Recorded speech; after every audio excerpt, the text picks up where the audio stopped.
আমাদের যেগুলো আছে সেগুলো সমাধান হবে কিনা আপনি কিভাবে দেখেন?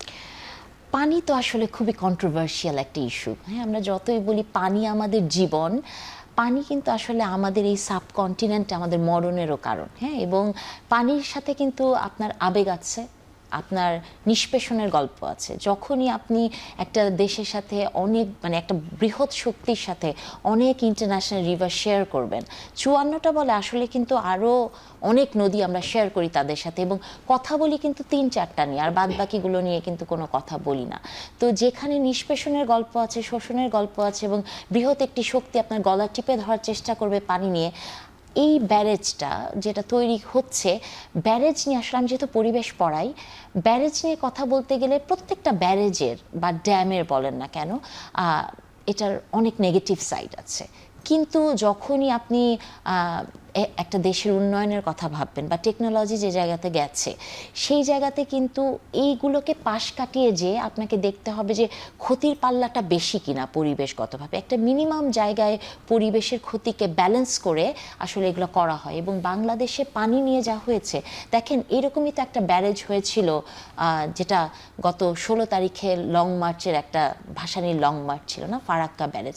সেই ব্যারেজটি হয়েছিল 41 দিনের কথা বলে টেস্ট হিসেবে, সেটা কিন্তু আর কোনোদিন আমরা বন্ধ করতে পারি নাই। তো আপনি যতই ব্যারেজ করেন না কেন, আপনার সাথে ওই দেশটির রাজনৈতিক সম্পর্ক কেমন, কূটনৈতিক সম্পর্ক কেমন, তার উপর নির্ভর করবে। তবে এই সরকারের আমি মনে করি যে এটা একটি পদক্ষেপ, এবং এটার সাথে একটা সেন্টিমেন্টও আছে, এটার সাথে একটা পলিটিক্সও আছে। যেহেতু ফারাক্কা বাদ নিয়ে আমাদের শোষণের গল্প আছে, আমাদের রাজনীতি আছে, পদ্মা ব্যারেজ নিয়েও একটা রাজনীতি আছে, এবং আমি মনে করি যে জনগণ এটাকে এই মুহূর্তে এটাকে স্বাগত জানিয়েছে।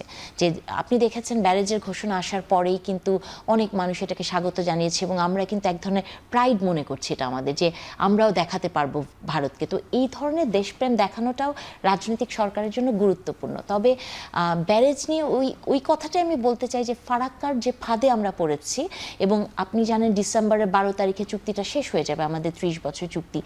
সরকার কি করে এই নেগোসিয়েশন করতে পারে, এবং এই নেগোসিয়েশনটা কিন্তু শুধুমাত্র পররাষ্ট্র মন্ত্রণালয় দিয়ে হবে না, আপনার দেশের রাজনীতি দিয়ে হবে, আপনার রেটরিক তৈরি দিয়ে হবে। এবং পলিটিক্যাল রেটরিক পানি নিয়ে যেটা তৈরি হয়, ইন্ডিয়ার সাথে কিন্তু বাংলাদেশের রেটরিকটা খুব ইম্পর্টেন্ট। আপনি দেখেছেন পশ্চিমবঙ্গে যে সরকারটি জিতলেন, সেই সরকারের কিন্তু প্রধান একটা রেটরিক ছিল বাংলাদেশকে নিয়ে কিন্তু সে রাজনৈতিক রেটরিক চালিয়ে ইলেকশনে জিতে এসছে।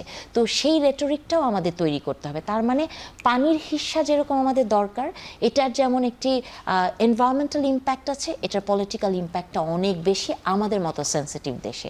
তো এটা আসলে ভালো একটা ডিসিশন হয়েছে, আমাদের অর্থায়নে এটা হবে, এবং এটা ফারাক্কার সাথে টেক্কা দেওয়ার মতো একটা বিষয় হবে। তবে ওই যে যাই বলি না কেন, ভাইয়ের কথাতেই ফেরত, যে আপনি যাই করেন না কেন, পরে ম্যানেজমেন্ট আপনি কিভাবে করবেন। আপনি যেহেতু পরিবেশ পড়ান, এটা আমি আপনার কাছে একটু জানতেই চাই যে ভাটিতে আসলে এই ব্যারেজের অভিঘাত কি হবে, সেগুলো কি আরো পর্যালোচনা করা দরকার আছে কি?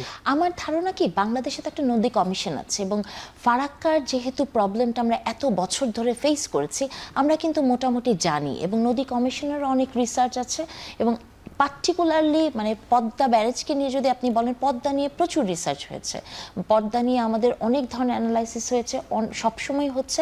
তো আপনি যদি এটা এখন বলেন যে খুব দ্রুততম সময়ে এটা করে ফেলা হলো কিনা, কোনো ধরনের সংসদে আরো আলোচনা করা দরকার আছে কিনা, সংসদে আমার মনে হয় যে সংসদে এটার আলোচনার থেকে আরও যে অন্য ধরনের চুক্তিগুলো হয়, ওই চুক্তি নিয়ে আলোচনাটা ইম্পর্টেন্ট, বা কোনো ইন্টারন্যাশনাল চুক্তি করতে গেলে সেই আলোচনাটা জনগণের মধ্যে ছেড়ে দেওয়াটা গুরুত্বপূর্ণ। তবে পানির ইস্যুতে আমার মনে হয় না এটাতে খুব বেশি দ্বিমত আছে, কারণ এই পানির ইস্যুর সাথে জাতীয়তাবাদের বা বোধের একটা সম্পর্ক আছে। সো চেতনার জায়গাটাতে যখন আপনি কথা বলবেন, তখন যতটুকু আলোচনা হয়েছে আমি মনে করি এটা যথেষ্ট। তবে এখানে যেটা করতে হবে, যে যারা যে জায়গায় যোগ্য, ধরেন আপনি একটা ব্যারেজ তৈরি করবেন, এটা একজন মন্ত্রী, আমি কাউকে ছোট করছি না, বা উনি ওখানে যে বিষয়টাকে যেমন করে দেখবেন, যেমন আমার মনে আছে আমি অনেকগুলো কাজ করেছিলাম 2009-10-এ টিপাইমুখ ড্যাম নিয়ে। সো তখন আমরা দেখেছি যে মন্ত্রী এমপিরা বেড়াতে যায়, ড্যামের জায়গা পরিদর্শন করতে যায়, এটা একটা নতুন ট্রেন্ড তৈরি হয়েছে তখন থেকে। ওই বেড়াতে যাওয়াটা, দেখতে যাওয়াটা, মন্ত্রী এমপিরা না যেয়ে সংশ্লিষ্ট বিষয়ে যে বিশেষজ্ঞরা আছেন তারা যদি যায়, তাহলে বেশি এফেক্টিভ হবে। আমরা আসবো আবার আপনার কাছে। শাহাদাত স্যার, এবার আপনি যদি এই বিষয়ে কিছু বলতে চান, তারপর আমরা একটা বিরতি নেব।